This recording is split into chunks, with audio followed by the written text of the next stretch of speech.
Good morning, students.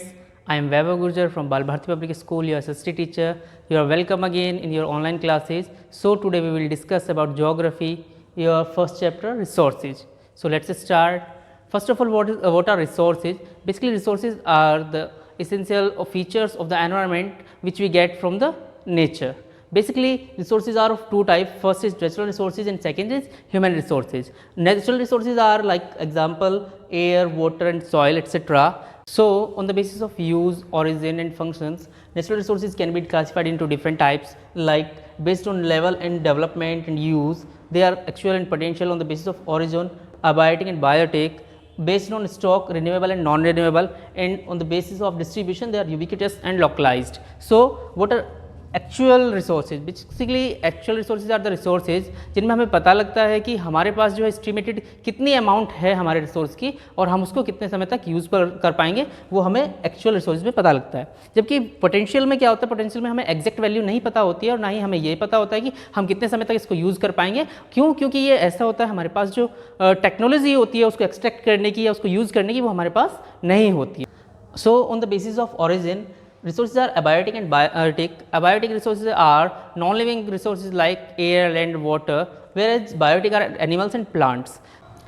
Abiotic हमारे non living resources होते हैं, यानी कि जिनमें कोई जीवन नहीं होता, वो हमारे एबायोटिक होते हैं। जैसे कि अगर हम बात करें पानी की, हवा की, ये सब हमारे क्या हैं, एबायोटिक कंपोनेंट्स हैं। और बायोटिक में जो हमारे जानवर होते हैं और इंसान होते हैं, ये सभी किस में आते हैं, बायोटिक रिसोर्सेज में आते हैं। Let's comes to based on stock, means how much we have our resources.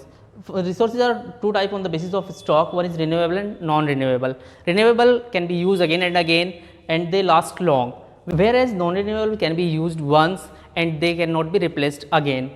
Like renewable जो हमारे होते हैं, इनको हम अगेन एंड अगेन बार बार हम यूज़ कर सकते हैं, इनको हम रीजनरेट कर सकते हैं, रिसाइकल कर सकते हैं। जबकि हम नॉन रिन्यूएबल को ऐसा नहीं कर सकते हैं, उसको हम एक बार यूज़ करेंगे और उसके बाद समाप्त हो जाएगा, ना ही हम इसको वापस से बना सकते हैं। Now comes to based on the distribution, basically where the resource is found, it comes under ubiquitous and localized. Ubiquitous that is found all over the world, यानी कि जो हमारे पूरे संसार में पाया जाता है, हर जगह कोई रिसोर्स पाया जाता है, that is called ubiquitous. और जो किसी एक स्पेशल जगह पर पाया जाए, कहीं एक ही जगह पर स्थित हो, that is called localized. So now comes to the second type of resources, that is human resources.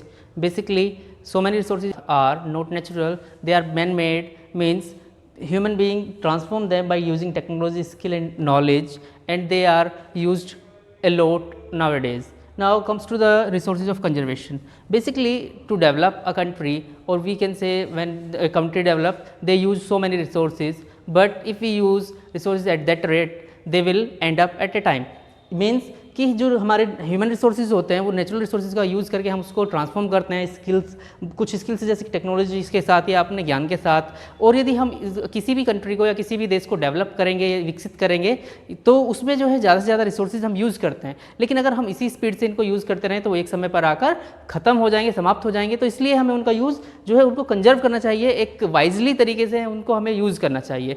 So the way in which we use the resources in a wise way are known as sustainable development. इसी तरीके से गांधी जी ने एक बात कही थी कि हमारे पास जो रिसोर्सेज हैं वो हमारी ज़रूरतों को पूरा करने के लिए तो हैं, लेकिन हमारे लालच को पूरा करने के लिए नहीं है। सो हमें इनको वाइजली यूज़ करना चाहिए। Thank you.